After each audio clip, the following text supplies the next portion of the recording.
Welcome to Beneath Your Beautiful, where guests share stories of adversity and perseverance, which inspire, encourage, and challenge us. We embrace these tough conversations, intimately exploring our loves, fears, and hopes with a delicious combination of depth and lightness. I'm Marianne M. Radmacher, and I am an author, an artist, and a consultant in these days. Although my dog would want me to tell you that I am a professional ball thrower and full-time walker, but he has yet to pay any portion of his rent. So I'm going to claim those as delights and plays, not part of my professional work in the world. Have you had your dog long? I have had a dog long. I grew up with dogs. I have had this delightful rat terrier. I've had the pleasure of his company for about 10 years. And at the moment that I encounter the approximate lifespan of a rat terrier, I just say, no. You refuse to go there. Yeah. It'll happen of its own accord without me throwing a bunch of anxiety moss on top of it. So, well, that's true of every single thing. Isn't it though? I have daughters who suffer with anxiety, and I don't know how to help them because I'm a kind of like, well, it's all going to work out kind of girl. Even if it's not the way you assume, it just always does work out. Well, I have a surprise for you. What's that? You're talking to a professional author, speaker, and trainer who suffers with anxiety. Mm. And I have all my life. I didn't know it. I thought everyone calculated years and actuary tables. And it was only recently that I learned that all the normal habits that I have taught now for 40 years to various sized groups and organizations are management skills, coping skills. And they're so useful in personal and professional settings because even if you don't have an anxiety condition, humans have periodic anxiety. And so it was a real eye-opener at 65 years of age to have a professional medical provider in 90 seconds. 90 seconds it took this primary care physician to say, I think I have good news for you. I suspect you have an anxiety issue. And did they help you with medication or anything? They did. Mm-hmm. And I'll tell you, if medication had been offered to me in my 30s or my 40s or my 50s, or even 5 years ago, I don't know that I would have been offended, but I definitely would have said no. Oh, why is that?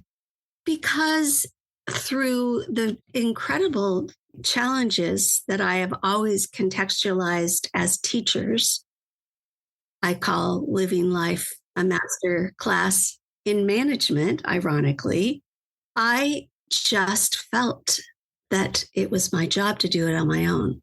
Oh, that's interesting. I felt that I was getting through family turmoil and traumatic incidents and things with systems that I created for myself. And to be vulnerably frank, I think it was a matter of ego as well. To say, I teach coping mechanisms. I don't need medication. Yeah. But when I began a series of months of not sleeping well, I was really looking for medical intervention. So I am so grateful that at this time in my life, my ego dwells in a space that's manageable where it kind of belongs. And I was able to accept medical help. And how has it changed your life being medicated? I'm saying being medicated, but I don't mean it in a bad way. I know it's life-changing and life-saving sometimes. And so I'm asking in a genuine, for anybody else who might be suffering, how has it changed your life? Well, and I'm happy to answer that question for anyone else who might be suffering.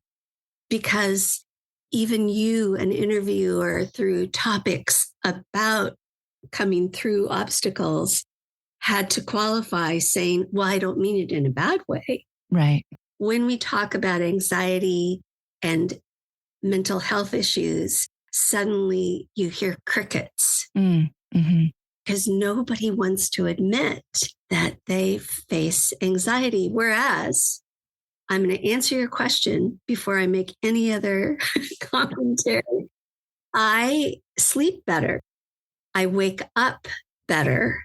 My memory is improved because I am not occupying my short-term mental space, my cognitive space, with worries on repeat. And also, secondarily to that, so that's the actual impact of a common prescription for anxiety levels.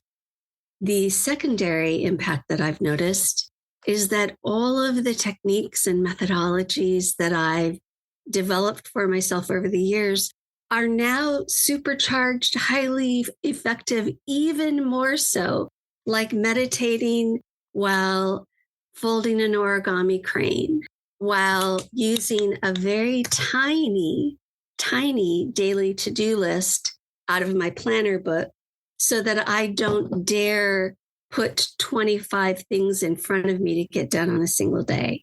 And a host of other methodologies that I've earned my living teaching. Now they are more effective than ever. It's fabulous. The vulnerability to talk about deficits and things that are not necessarily my own strengths is something that I'm grateful that I've had a good portion of my life. In fact, for a few years, the company's no longer in business, but they were an ironic, satirical company that made fun of the positive posters that companies would put up in their offices.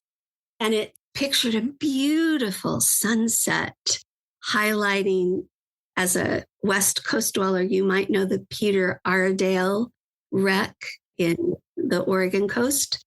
It's a shipwreck over 100 years old, the bulk of which is above ground in the sand. So it was a picture of that with the sun setting behind it over the sea.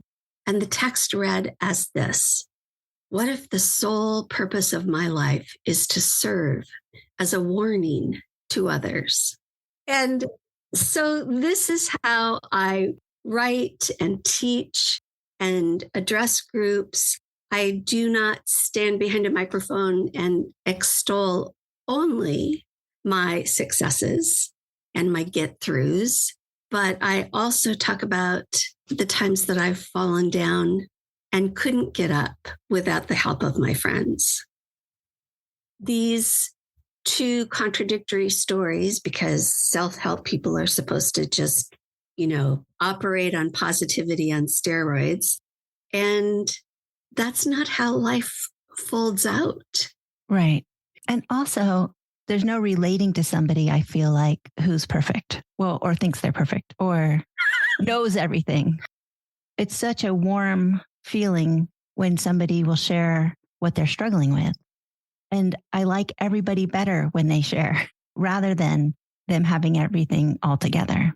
I have met a few people in my lifetime who truly, insofar as it's possible for a human to have it all together, really were, even when turned inside out and held upside down, they were just utterly themselves and together and focused and, okay, well, that happened. Let me take a shower and get the dirt off me, and then I can move on. But they're not all of us. Right. Or most of us, I would say. Yes.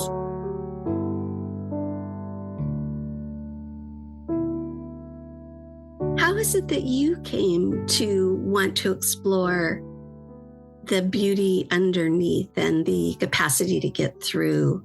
Well, the capacity to get through. I was sexually abused as a young girl, and I felt like my mother didn't do anything about it because the boy was still allowed to come over to the house in one instance. And it gave me a feeling of a lack of self-worth, that I didn't matter. And then she died at a young age. She died when I was 18. She was only 46. And I lived as a tumbleweed with no self-worth for the first 40 some years. And I made choices that I wasn't proud of and things like that. And then I started doing some work and I took responsibility for the things I did and the choices I made. And my life started opening up and I became more peaceful and I forgave myself. And I just really live with a deep sense of purpose and worth and love for myself. And I want that for others. And I see so many people struggling, even just hating their self or their bodies or forgetting to appreciate the sunsets and the things that I think make life matter. And so that's what inspired the podcast, was that I wanted to talk to people who have overcome or risen above obstacles and help others to see how they might be helped by people's stories. Well, I had no idea that we had parallel stories. Oh, tell me. Before I tell you, I want to ask you, you forgave yourself for your choices. Did you forgive your mother for not protecting you? 100%. And also now I feel like she didn't even need forgiving. I'm at that place where as a 7-year-old, I don't know what she did. I don't know what action she took. I do know that she was a single mom with 6 kids. She got married at 15 to leave an abusive stepmother. She didn't have the tools in her toolbox to parent 6 children single-handedly. As I single-handedly parented only 2 children, the more I parented, the more I forgave and the more I understood. And also, I have had moments of, I don't know if it was depression, anxiety, or whatever, but needed medication that minute. And I imagine that she suffered with the same things and never sought help. And also back then, it wasn't as widely accepted. And so just as I lived through life and am a grown woman, 9 years older than she ever was now, I just have so much empathy for her and sympathy and love. And only that now, where I was upset with her for a lifetime, for 40 some years, but no longer. Oh, that's just so touching. Now I'll tell you that I was sexually abused by my brothers, possibly my father, and a neighborhood boy. Mm-hmm. And in each instance, my mother asked me what I did. Oh, right. What did you do? Why were you even there? Well, Mom, I live here. It's my room. I went to a retreat recently for survivors of childhood sexual abuse. And one of the things they kept saying, it's not your fault. I know it's not my fault, but I still, somehow you feel it. And especially if your mother, I assume, is saying it's your fault. Or implying that somehow what you did, like we do to victims of sexual assault these days when they're female. Well, what were you wearing? Had you been drinking? Were you alone? All of those kinds of inquiries are intended to highlight shame and blame. So my mother died when I was 13. Mm. And it took a long time to even be able to say out loud, I was abused. I just said it for the first time like 2 years ago or 3. Yeah, I totally get it. I said it on an international radio broadcast. And then I went, oh my gosh. But after I said it out loud, yes, to a broad audience, what I recognized is what I recognized when I read Adult Children of Alcoholics. You feel so isolated, and you feel isolated with your anxiety. You feel isolated with the events of your life that you've never brought into the light with anyone who could help you. And you feel so alone, like there's no one else on the planet who has gone through what you've gone through. When in fact, I don't even begin to believe the statistics when they say this percentage of women. 1 in 5 supposedly in childhood.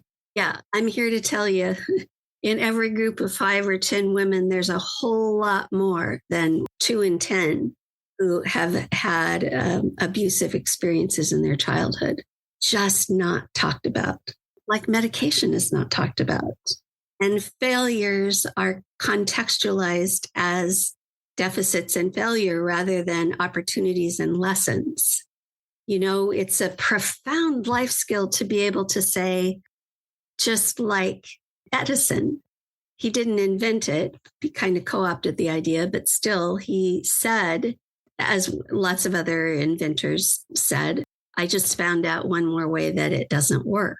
In a way, what prompted this podcast is, so you've learned another way that didn't work, or you learned finally a way that did work that took you out of the obstacle, the challenge, the difficulty.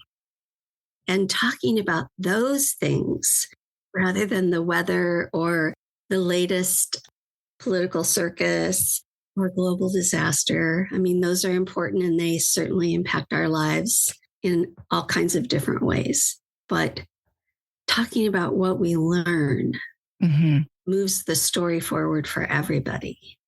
I don't know if this is true for you. For me, I didn't think I was keeping a secret. I just was so full of shame that it happened. And I didn't want to live there. I felt like I didn't want to be a victim of my childhood, was really what I actually said.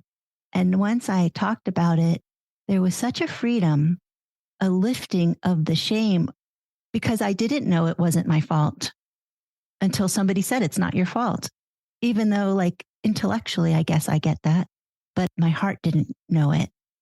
And shame can only fully exist as a secret. Once the windows open, once the doors open a crack, shame starts shriveling. What was the response when you said it to this international audience? Well, the interviewer didn't suspect. And so he went right to it. He said, I would never have guessed that about you. You seem so together and confident and sure of yourself. And I said, I'm glad you said it that way because I am confident. And there's parts of me that are very together. And I am sure of myself. I didn't even know what was happening to me. I thought that all the kids, all the 5 and 6-year-olds in my neighborhood, I just figured that happened in their house too. And when a neighbor boy inadvertently spilled the beans on what sex was, he was amused by me. He's like 6 years older, 10, 11, 12, I don't know, old enough to know that he shouldn't have been telling this to a 6-year-old girl. Yeah. I marched into the house and moved a very heavy table that was in front of my brother. And I said, never touch me like that again. And I hit him. I almost broke his nose. And my mother came running into the room. You might guess based upon her previous question. She said, why did you hit your brother? He was just sitting there. So I got in trouble for hitting my brother. Have you forgiven your mother? Not yet. Mm-hmm. Not yet. I'm working on it. She got married when she was 15. In fact, she lied about her age. She might have been 14. The record of her birth year is a little funny. It says 1 year in some places and another year in other places. So I think she lied to get a marriage license without her parents' permission. Was she employed or was she a stay-at-home mom? She was employed in her teen years as a candy maker in a production line, like Lucille Ball. Mm-hmm. She was that. She dipped candies in chocolate. But when you were 6? Stay-at-home mom. I was just curious because I imagine what could she do, because how would she live? There's burdens that she must have felt, not that she shouldn't have done anything. Of course, she should have done something and kept you safe. It was a different world also back then. It was. And women accepted completely different roles. And she had been raised to be used. And I have no idea if she herself had experienced abuse and may have been shamed. Here's where I am on the issue of forgiveness. I've said over the decades at various times that I have forgiven my mother, but in function, in practical application, I'm still in the process of recognizing why that would have been her response. And it's not okay to not show up for your children, regardless of what era you're in. Yeah. Regardless of what has happened to you, to know of abuse and place blame rather than trying to come to some sort of resolution. I'd say that I reconcile the dichotomy more than I forgive her for not speaking up for me. I understand. Thank you. I don't really enjoy admitting that at this age, there are individuals that I have not fully been able to let go and forgive. But we're human, right? if I did all my work all at once, what would I do with the rest of the days? That's hysterical. Do you have children? I do not. Mm-hmm. I really do think that children helped me on the forgiveness level because I failed in many ways being a mother or the mother I wanted to be. Mm-hmm. It just really did help me understand that she was just a girl doing the best she could, now in my perspective. And she had run away when she was 12 and was raped by 2 people. And I know her stepmother shamed her, and she never had any tools in her toolbox. I know that's true. As a girl myself, always wanting to be loved and desperate for love, I just can imagine that in her and making bad choices, but always in a desperation to be loved. If I was that girl, maybe she was too. And actually, she had written me a letter once. I think I was about 12. She'd written everybody a letter at Christmas time. And the letter she wrote me, and I still have it, says that of all her children, I was the 6th. I'm the most like her. And so I hold on to that because I think I know her. Because if we were the most alike, I can know maybe her better than anybody. I see that. Wow. People can ruin our tools or steal them, or we might even start out in a tool deficit. But our bodies are, our cognitive capacities are our toolkit. And even in a toolkit that's empty, we have the opportunity to, at the very least, learn to ask for help.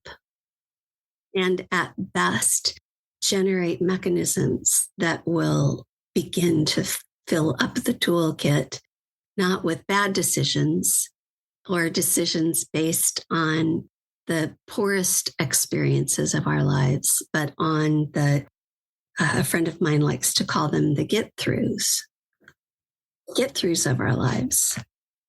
I had lent a man all of my savings, $10,000, and he never paid me back. That was not the first time I had done that. Another time it was 5,000, but that's my desire to seek love in any way. And now I know by it. Mm. But the counselor said, every morning I woke up, the very first thing I thought was, I'm so mad. Mother effer. Every single morning, the first thing I thought of was this guy. And I went to this lady and she said, did he hold a gun to your head? And she made me take responsibility for that choice that I made, giving my money to a man I knew better than to give it to. Mm-hmm. And that really changed everything. But I was 46 years old and my mother died at 46. So who knows what kind of woman she could have become had she done some work. But she was in survival mode for her whole life. Single with 6 kids. I was 1 year old when my dad and her divorced. And so she had 6 kids and there was only 9 years between all of us. It was a real chaotic life. I do forgive her. I do have so much sympathy towards her. I imagine that had she lived long enough, she might have done some work. We could have a deep conversation, maybe. That would be nice. You have a great imagination. So you have the opportunity to have those kinds of conversations with the woman that you can hope that she would have become, as you can look in the mirror and see who she might have been. in the changes and the choices that you have made. That totally brings tears to my eyes. Thank you. Mm. Oh, I love that. That's beautiful. Thank you. Welcome.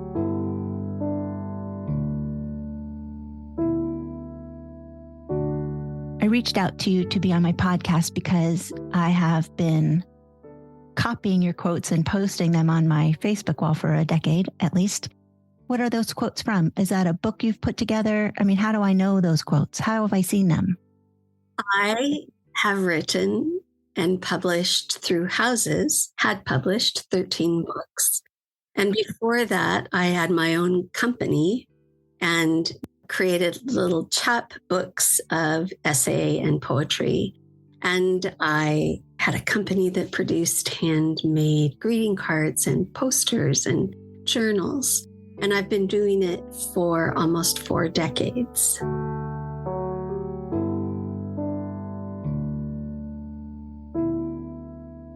I would like to tell you a story about letting go of an old story. I was at a camp that author and activist Patty Dye presents every year called Life is a Verb Camp. And this particular year, it was some time ago, Sonia Renee Taylor, who is the author of The Body is Not an Apology. Oh, I love that book. It's a fantastic book. And Sonia is not simply an author, but she's also a poet and a performance poet. And she was offering this extended poem in a performance capacity. And of course, I'm one of 100 some odd people in the audience. She was not performing for me. But the joke of my childhood was that until I was 5 years old, I believed the stories that my brothers and sisters told me that I was an abandoned child that they found on their porch in a basket. And they took me in out of the kindness. And, you know, they were a lot older than me and they thought it was funny. And I believed it until my father pointed out, see your nose and my nose, see the way your mouth is formed and the way my mouth is formed. You are our child. You were not adopted. But I was always, by admission, an accident. They were celebrating their 25th wedding anniversary. They were going to go to Hawaii. And I was the trip to Hawaii that my mother did not get to have. And I was an oops child. And everyone who thought my parents were my grandparents just indelicately would share, oh, you must have been older parents. Yeah, they were. So that's the experience that had me seated in this speaker's hall. And Sonia Renee Taylor said, you.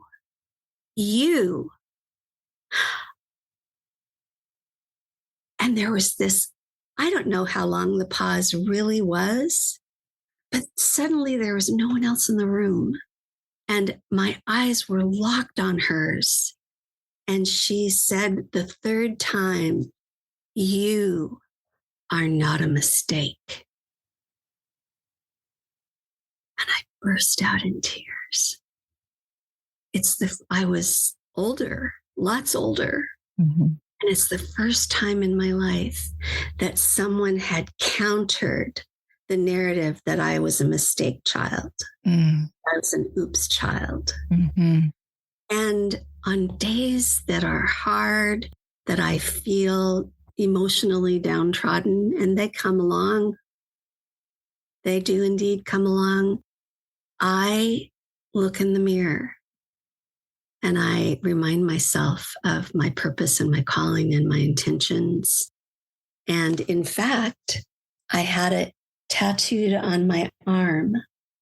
Not only do I say to myself, you are not a mistake, but I say, live your promise. That's your job.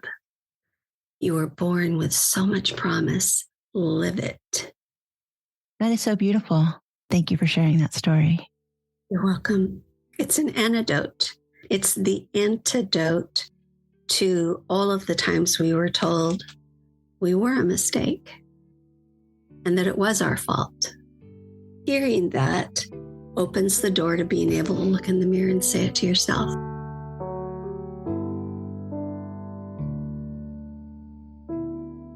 What is your purpose? What's your promise to yourself? To live inspired and inspiring. I want to live in awe and wonder and grace. I want to be in a state of inspiration, grateful for the world, grateful for every day I wake up. And I want to offer the capacity to be inspired to others.